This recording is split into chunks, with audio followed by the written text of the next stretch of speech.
What's up, YouTube? It is your girl Latrina, and I am back again today with another tarot spread read.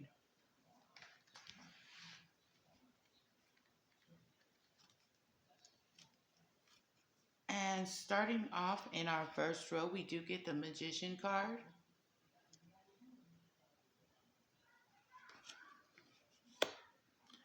And we also get the Four of Pentacles coming out right in that first row with the Magician. And then we also get the Pathway card in that very first row.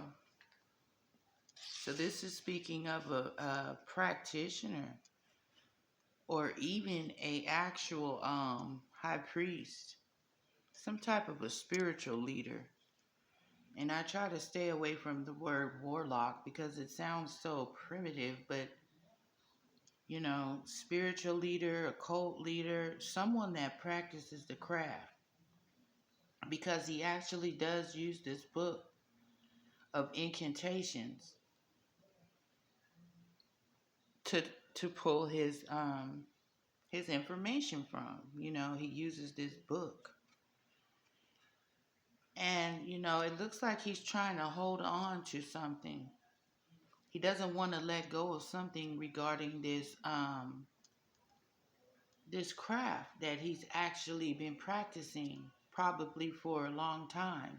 He wants to hold on to it because he wants to keep this cycle on repeat. He wants to keep a repeated cycle going. And it's also involving something that doesn't mix because it says oil and water will not mix. So whatever he's working on regarding his craft, it's coming together like oil and water. It's not blending well, and it's not even coming together well. The spells are not working. And these spells are designed to keep an individual from having a firm foundation. Whomever that he does do these spells on, he does not want them to have any firm foundation. But his spells are like oil and water. They're just not coming together. His spells ain't spelling anymore, you know, along the pathway that he's been trying to hold on to. He's been trying to hold on to this spell casting pathway that he's been on throughout his career or throughout his, you know, I'm not sure his lifespan, how long he's been casting spells. He could be casting spells over a lifetime. And that's exactly why he doesn't want to let him go. And that's exactly why it creates cycles, you know, whenever we're dealing with this situation. These cycles that he's been working on for his whole lifetime are no longer mixing well anymore. They just won't come together. Because oil and water definitely doesn't come together unless you can add that temperature, you know, unless you can increase the temperature, add some type of a heat source to get those two substances to mix. I've already spoke on that before in another read about, you know, temperance and trying to balance out two things, trying to bring two things together that just don't go together. You know, that's exactly the type of work that he's been trying to get up out of this book, you know, trying to make it work, trying to force something to work. Because in our next row, we do get the Ace of Wands, which does also give a depiction of a spell book. It shows it right in clear view that there is a spell book here that this Ace of Wands is depicting. And it's not a coincidence that this magician is also working out of a book. So that just tells me that these things ain't coming together. They have become like oil and water. You know, they just separate.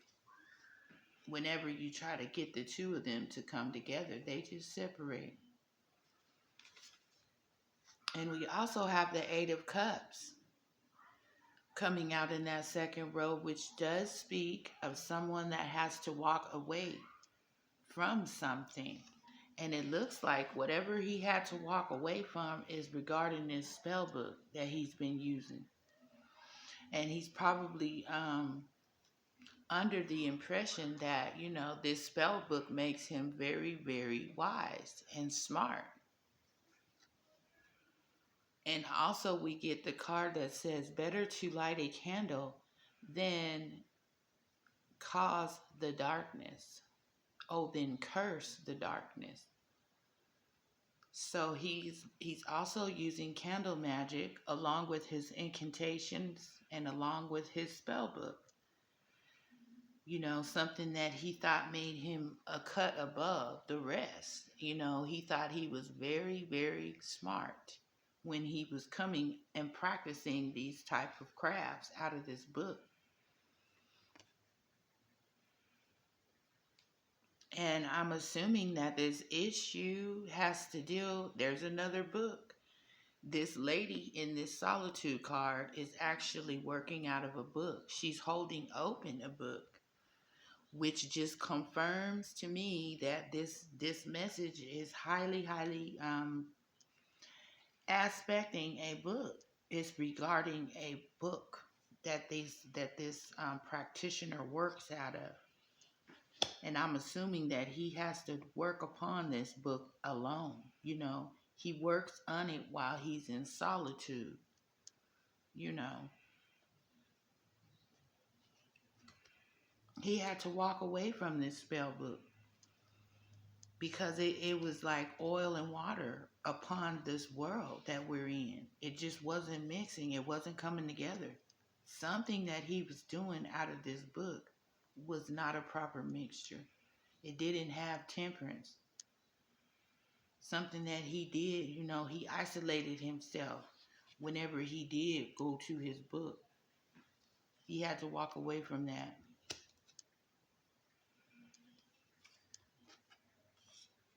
Because we also get the Hierophant card coming out in the third row, which, you know, this Hierophant speaks of a spiritual leader, which it just confirms this magician, because he's also similar to a spiritual leader. And when you get the two of these guys together, you know, wow, you got a religious magician. You know, that is a taboo. You know, when you got a religious leader who's a magician, a hierophant, a holy man, you know, and you know, someone that's supposed to be an intercession for the people, because that's what a priest does. You know, they go to God for the people, on behalf of the people, you know, in intercession, you know. But when you get a magician and a hierophant, and he's gone into solitude with his book, you better be aware. This is some dark work here. And it does require, you know, him to be alone so he can do his work. This work that he does is all a bunch of lies. That's a big part of his work, is lies. You know, and coming from a spiritual leader, that's pretty discouraging, you know, to hear that a spiritual leader is full of lies. A religious leader, somebody that's controlling the masses, somebody that has, you know, groups under his voice, you know.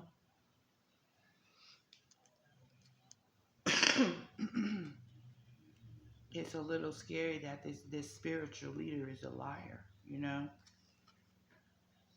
And then we also get the prosperity begins card in that third row, right on top of that lie. I'm assuming that this spiritual leader, he has to, cover things up, so that he can earn his keep. That's how his prosperity begins. It begins with a lie, you know. That's exactly what that card is telling me. And then we get the message of the child, whatever actual lies that he may be telling, for his prosperity to begin, it may involve children. Because we also get the happy child card coming out as well in that same row with the lies and the spiritual leader. And it says, if I keep a green bow in my heart, the singing bird will come.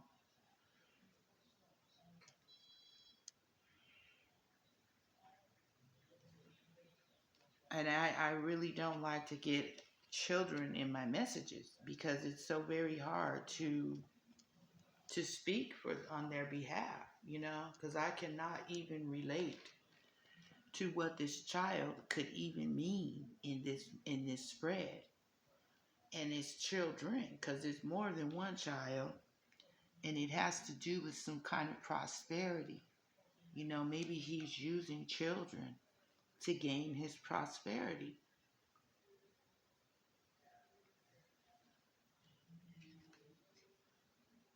And maybe the lie, that he's using is the fact that he's a religious person. Because you can't have a hierophant and a magician in the same spread as the same person, coming out as the same person. That's a lie right there.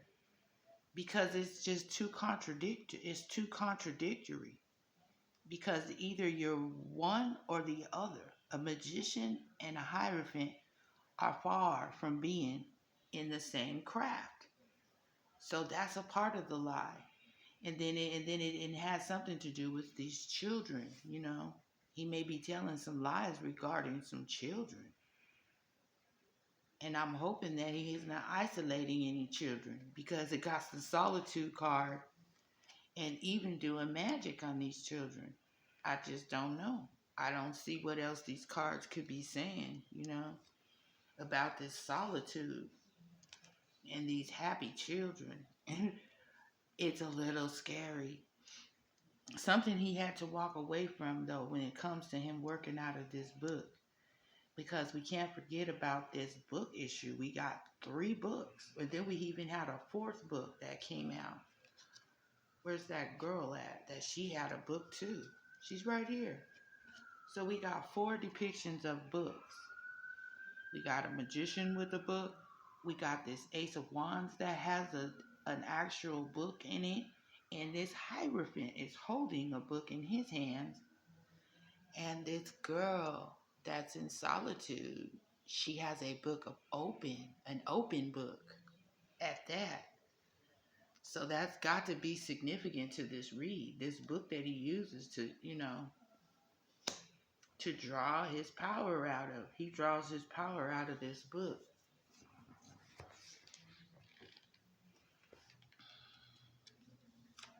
Because in our 4th row, and it just confirms that he does work out of this book, because this is the 8 of Pentacles, and it depicts a guy that is working on a sculpture or some kind of a carving, that he's actually doing. And he is alone while he's doing this work. But the 8 of Pentacles is the actual work card,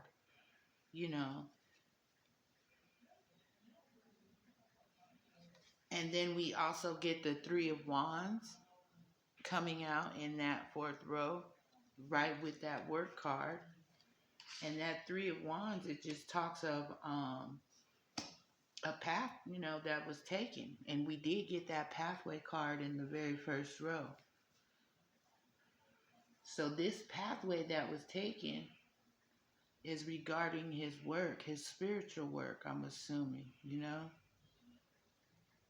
And then here's another work card. The toil and labor card comes out also in that fourth row. So we got two work cards. One of them is toil and labor, and then one of them is the Eight of Pentacles. See? Toil and labor and Eight of Pentacles. But that toil and labor is in the reverse. So that tells me that, it usually speaks of not working. He didn't work. But then it's a contradiction because he did work or did he not work upon this pathway that was chosen. I'm thinking it's both because, we got we got two people here, but it's depicting one person because it's the magician and the Hierophant. And so maybe it is two different individuals. And one of them did the work and one of them didn't do the work out of this book. That's a possibility that these are two individual people, two individual practitioners. One of them is a spiritual leader, and he may work with the light side of things, and then one of them is a dark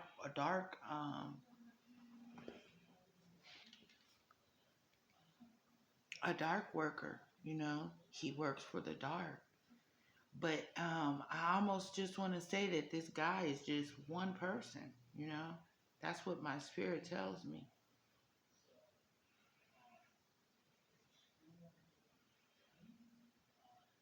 And the dark work that he does, see, by day he's a Hierophant, and he does work with the collection of people, group. He's the leader of a group by day, and then by night he becomes this dark practitioner that comes out of this. He works out of this spell book alone. That's what that tells me. He uses that spell book for his prosperity. And there goes that alone card, with the book right in it.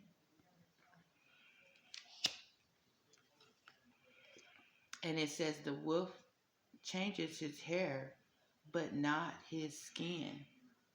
So that does even confirm that this is the same individual here.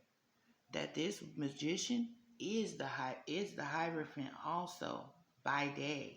He's a very spiritual man by day,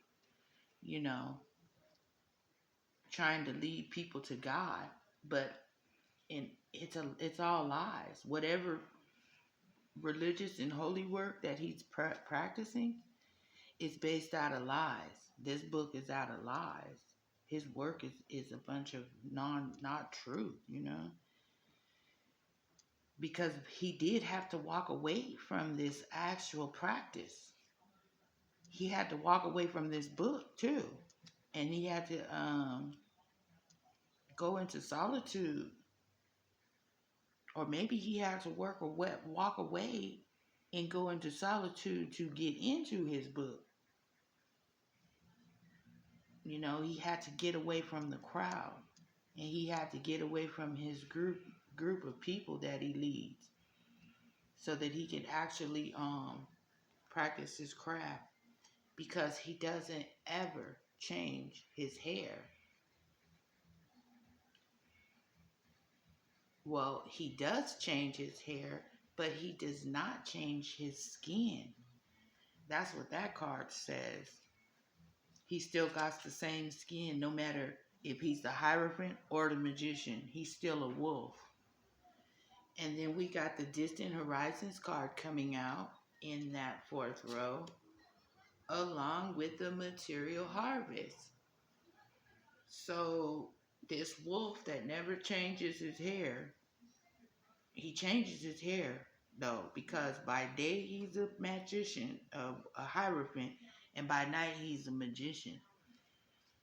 But it's actually dealing with the material harvest too. This pathway that was taken, and this actual practice that he has going on. by day and by night. Oh my God. It is actually regarding his material harvest. This is how he earns his money, by being a practitioner. But this is the very last row of cards, and we get the Wheel of Fortune coming out, which does speak of something coming full circle. Something has reached a complete cycle, because we did get this cycle card also coming out in the first row. And so it's funny because how when you get something in the first row and then you get the same thing in the last row, that just confirm each other. There's coming into this cycle that this practitioner has been actually involving himself into, or involving other people in. This Wheel of Fortune has come in upon this cycle, which, does speak of karma. That Wheel of Fortune dishes out whatever was put into it, along these cycles. It's just going to depend on what was sowed into it. It's almost like a harvest. That Wheel of Fortune does bring forth a harvest. And by it being in the reverse, this Wheel of Fortune is not going to be in this favor of this actual practitioner, or this actual spiritual leader. There is confirmation that Wheel of Fortune is not in his favor. This karma is stacking upon him regarding his actions and the choices and the actual pathways that he took. And being a wolf alone, is going to bring some karma on an individual if you want to show up in the world as a wolf. And it looks like someone's had some spiritual strength, or someone didn't. But by this card coming out in the upright, this spiritual strength is actually what did bring in this Wheel of Fortune upon this spiritual leader, because someone did have some spiritual strength, and it did bring a tower upon this spiritual leader, a structure coming down. And this tower may have something to do with his health. This spiritual leader's health may be what this tower came upon, because he didn't have the spiritual strength to get the Wheel of Fortune to go in his favor. And then we get the card of the Family Crasher in the very last row. It says, it is not economical to go to bed early if the result is twins. And then, okay, we did get 2 children that did come up in this row right here. And I was like, I don't know what to say about these children. But we did get the twins card. So that just really confuses me even more, because I don't know anything about these twins. But there they go. The third child card that we did get in this spread. And maybe these twins and these children is going to bring this guy karma. Because having to go 18 years raising a child is very much karma. And it will put you in bad health. And it will require you to, have some spiritual strength. If you got twins and then you got 3 children popping up in the read, that does require some spiritual strength. And it will throw somebody into bad health. And I know everybody's going to say, oh, children are joy, and we're happy, we got a child coming along. But, bro, that 18 years, bro, that's almost like a prison bed. When you got to just take care of these kids and feed them and love them and, provide for them and give them structure. And it maybe brought him a tower. Something brought him a tower. Something did bring a tower into this spread. And it's probably his health. I'm not going to blame the children for bringing him a tower. it looks like his health has changed. And that's what brought him a tower, you know, because of all this work that he did in them first 3 rows. He did toil and labor on a lot of black magic. He came out of this spell book. That was his manual, you know, his user's manual.